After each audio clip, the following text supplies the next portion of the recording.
merawat beringin. Nah, keindahan dari beringin itu bisa dari akarnya, bisa dari daunnya, bisa juga dari keduanya. Nah, sekarang bagaimana caranya kita merawat pohon beringin biar nanti itu nggak terlihat remeh. Untuk dari itu, mumpung dari kecil seperti ini harus kita rawat. Ini salah satu contoh beringin yang aku rawat sudah mempunyai keunikan akar. Jadi nanti kita tinggal mengendalikan seiring waktu berjalan supaya nanti dapat memiliki keindahan yang unik dari akar hingga daunnya. Nah, untuk merawat pohon beringin sendiri mumpung masih kecil seperti ini, itu harus sudah kita persiapkan. Ini sobat dapat lihatkan awalnya biasa aja, bagaimana supaya nanti bisa menjadi menarik seperti ini, bahkan bisa lebih dari ini. Yuk langsung aja kita persiapkan medianya. Nah, kita tuh harus tahu dulu ini tekstur dari cabang beringin ini nanti akan kita arahkan kemana. Apakah nanti akan kita tonggengkan begini, atau kita mau bentuk menjadi huruf N, atau nanti akan kita tekuk. Bagaimana itu imajinasi kita harus sudah main sedari dia masih kecil. Percuma juga kan kita menyirami tanaman kita kalau nanti besarnya itu terlihat biasa-biasa aja, kan kayaknya remeh banget kan, nggak sedap dilihat mata gitu.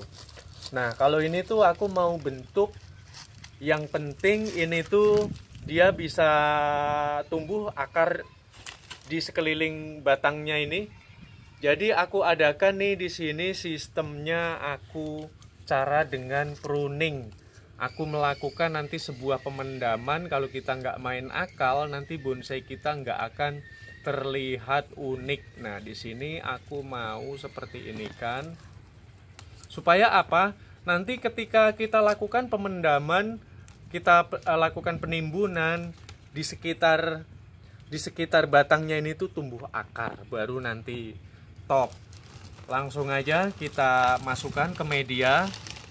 Kita miringkan terlebih dahulu. Dan ini yang sudah aku siapkan, ada kompos yang sudah jadi. Andai pun mungkin sobat mau mempergunakan nih biar nanti beringin kita itu nggak mudah kering, nggak perlu menggunakan kokopit. Kalau segini nih, kokopit juga kalau nggak beli, kita harus bikin sendiri juga ribuh banget. Kita pergunakan kita pergunakan sabut kelapa dari buah maupun dari batangnya boleh. Tujuannya apa? Tujuannya untuk menyuplai asupan air yang ada di dalam polybag kita. Kita lakukan, kita taruh di sekitar areal di atasnya. Nah, di atasnya sini ya. Oke, setelah seperti ini baru lakukan sebuah penimbunan. Dan secara perlahan kemudian kita tekuk ke atas.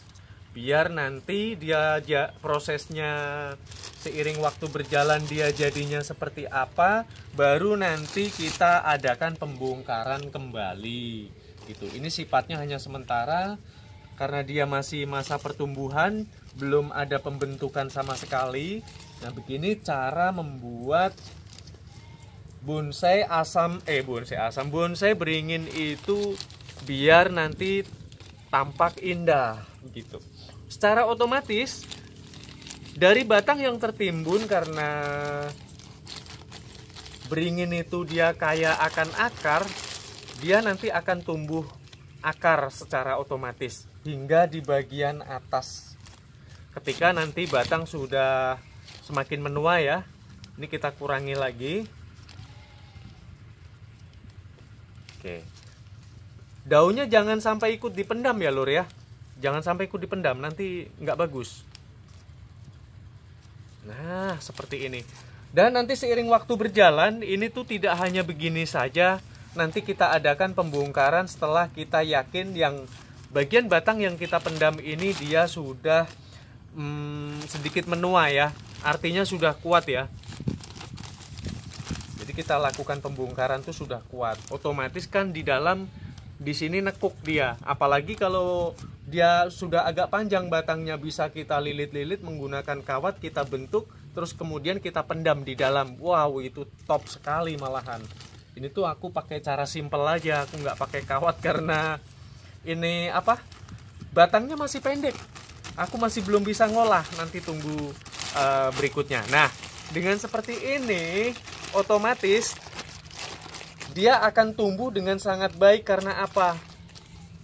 Untuk nutrisinya sendiri ini sudah dipenuhi dengan organik yang memang sudah aku buat sebelumnya. Terus kemudian untuk tanahnya nggak akan mudah kering. Lakukan penyiraman dalam setiap hari 1 kali, karena di dalam sudah ada sabut kelapa guys. Jadi kalian nggak usah khawatir. Nah, aku tuh sekalian mau ngejelasin. Kemarin tuh banyak banget orang nanam dalam polybag dikasih kokopit ya. Sedangkan kokopit itu kan prosesnya kan lama dia, karena dia ada proses pelembutan seperti ini. Tujuannya kokopit sendiri adalah yang paling dominan dia menjaga kelembapan. Itu yang paling dominan yang aku bahas ya. Jadi untuk media sekecil polybag seperti ini kita nggak perlu kita membutuhkan apa kokopit. Kokopit itu dihancurkan karena supaya dia merata, asupan air dapat rata. Kalau untuk di media yang luas nggak apa-apa. Kalau di media yang segini aku rasa cukup kita menggunakan apa kompos ya, agar tanahnya tetap selalu gembur. Dan dari kompos sendiri itu masih kurang mampu dia untuk menyuplai asupan air atau menahan air, maka kita masukkan sabut kelapa seperti ini. Dia dapat menyerap air lebih banyak dibanding dengan media apapun. Dan secara logisnya, jikalau masih menggumpal seperti ini, dia tidak akan mudah mengalami sebuah pembusukan. Kalau dia nanti sudah cepat busuk yang ada di sini, kemudian sudah bersatu dengan tanah, maka lama-kelamaan dia tidak akan mampu juga menahan air. Karena apa? Sudah mengalami pembusukan. Jadi berbeda dengan yang masih utuh seperti ini, karena aku sudah mempraktekkan. Jadi sabut kelapa aku pendam, terus yang aku hancurkan ada, yang masih utuh seperti ini ada. Ternyata lebih kuat yang masih utuh seperti ini guys. Nah, aku tuh sekalian mau ngebahas kalau kalian ada dedaunan kering. Ini kayak aku kan kebetulan rumahku tuh dekat dengan sawah ya. Makanya aku pakai jerami, pakai daun-daun yang ada di sekitar rumah kita itu juga boleh. Ini tuh dikasih dengan air cucian beras atau kita fermentasi menggunakan nasi yang sudah basi. Jadi kita dapat rendam di sini, dia akan menciptakan unsur hara, sehingga nanti dia mampu menjadi pupuk organik. Setelah dia dapat kita aplikasikan, kita fermentasi bersama dedaunan kering ataupun jerami, apalagi kita campurkan dengan pengganti kokopit ini ya, dia akan sangat bagus sekali di dalam menjaga sebuah kelembapan. Di samping itu, nutrisi tanaman tersebut dia akan tercipta seiring waktu berjalan. Dia akan mengalami sebuah pembusukan ya di komposnya ini. Dia akan menjadi pupuk organik yang sangat handal sekali gitu. Diimbangi lagi dengan beras atau air cucian beras maupun nasi, mengandung di atas 20% organik. Nah, itu sangat bagus untuk seluruh tanaman kita. Oke, aku rasa sampai di sini. Jikalau ada kurang-kurangnya, karena aku bukan pakarnya tanaman, aku juga bukan sok tahu juga, ini berdasarkan hasil praktek. Adapun kalau masih banyak terdapat kesalahan, itu datangnya dari aku, dan aku mengakui adanya atas banyaknya kekuranganku gitu ya. Jangan sampai nanti dari argumenku menjadi pro dan kontra. Oke, terima kasih buat sobat semua. Bye bye.